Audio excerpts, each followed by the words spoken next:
नमस्कार, आवाज इंडिया देखने वाले दर्शकों का स्वागत है। महाराष्ट्र विधानसभा चुनाव में 76 लाख वोटर्स को लेकर वंचित बहुजन आघाड़ी के सुप्रीमो एडवोकेट प्रकाश आंबेडकर ने मुंबई हाईकोर्ट में याचिका दायर की थी, जिसको लेकर मुंबई हाईकोर्ट में सुनवाई हुई। अपनी याचिका पर प्रकाश आंबेडकर खुद होकर अपना पक्ष रख रहे हैं। आंबेडकर से मिली जानकारी मुताबिक मुंबई हाईकोर्ट में हुई सुनवाई के दौरान 2 मुद्दे मुख्य रूप से अदालत के सामने रखे गए, जिसमें पहला मुद्दा यह रहा कि चुनाव आयोग शाम 6 बजे के बाद महाराष्ट्र विधानसभा में जिस पोलिंग बूथ पर वोटिंग की गई उन सभी की वीडियो जारी करे। इसके साथ ही चुनाव आयोग वो जिन जगहों पर वोटिंग 6 बजे के बाद हुई उन सभी जगहों के सारे डॉक्यूमेंट भी कोर्ट के सामने प्रस्तुत करे। प्रकाश आंबेडकर की इस मांग पर मुंबई हाई कोर्ट ने संज्ञान लेते हुए केंद्रीय चुनाव आयोग को इस बाबत 2 हफ्तों के भीतर जवाब देने के निर्देश दिए हैं। सुनवाई के बाद मीडिया से बातचीत करते हुए प्रकाश आंबेडकर ने बयान देते हुए कहा कि महाराष्ट्र में विधानसभा चुनाव के दौरान शाम 6 बजे के बाद वोटिंग कैसे कराया जाए, इस सवाल को लेकर भी हम चुनाव आयोग में क्या दिशा निर्देश हैं उसका जवाब जानना चाहते हैं। आंबेडकर ने यह भी कहा कि यदि चुनाव आयोग क्या संबंधित दिशा निर्देशों का पालन किया था या नहीं, इस सवाल को लेकर भी काफ़ी गोलमाल होने का अंदेशा प्रकाश आंबेडकर ने जताया है। आइए सुनते हैं कि मुंबई हाईकोर्ट में हुई सुनवाई के बाद क्या कुछ कह रहे हैं प्रकाश आंबेडकर।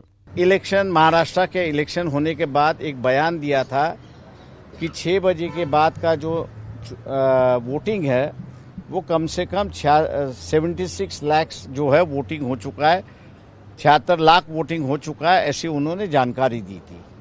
हम लोग ने बीच में इलेक्शन कमीशन से आरटीआई के माध्यम से एक क्वेरी की थी कि बूथ वाइज और कॉन्स्टिट्यूंसी वाइज कितने स्लिप्स डिस्ट्रीब्यूट गए थे, टोकन कितने स्लिप डिस्ट्रीब्यूट गए थे 6 बजे के बाद, उसका विवरण आप दीजिए। इलेक्शन कमीशन के ऑफिस से उसका जवाब आया और कहा कि ये जानकारी हमारे पास नहीं है। दूसरी बात यह है कि जहां पोलिंग वोट और काउंटेड वोट इनमें जब डिफरेंस आता है तो इलेक्शन कमीशन की ही गाइडलाइन है कि रिटर्निंग ऑफिसर ऐसे वक्त में इलेक्शन अनाउंस नहीं कर सकता है। उसको वो पूरा मामला जो है वो इलेक्शन कमीशन के पास भेजना है और इलेक्शन कमीशन जो डायरेक्शन देगा उस डायरेक्शन के मुताबिक उनको फैसला देना होगा, ऐसी एक परिस्थिति है।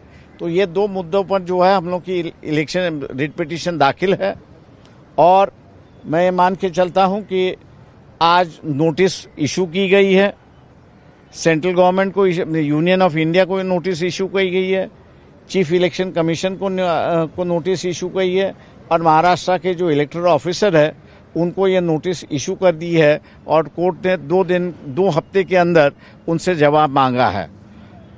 2 हफ्ते के बाद ये दोबारा कोर्ट के सुनवाई पर आ जाएगी और उस वक्त मेरे ख्याल से फाइनल हियरिंग की शुरुआत होगी, ऐसा मुझे लगता है। मैं तमाम राजनीतिक दल महाराष्ट्र के जो है उनसे विनती करता हूं कि हमने जो है ये 75 लाख वोट का इशू जो है वो कोर्ट के सामने लाया हुआ है। राजनीतिक दलों ने भी इसमें इंटरेस्ट लेना चाहिए और एक जॉइंट एक्शन अगर होता है तो मैं मान के चलता हूं कि एक परिस्थिति अच्छी उभरेगी, ऐसी बात है। इलेक्शन कमीशन हमेशा कहता है कि हमने पारदर्शक तरीके से इलेक्शन किया है। मैं उनसे ये रिक्वेस्ट करूंगा कि आपकी जो पारदर्शिता है जिस पर आप दावा कर रहे हो वो कोर्ट के सामने अगर ले आए तो मेरे ख्याल से कोर्ट को भी फैसला देने में आसान होगा, ऐसा मैं मानता हूं।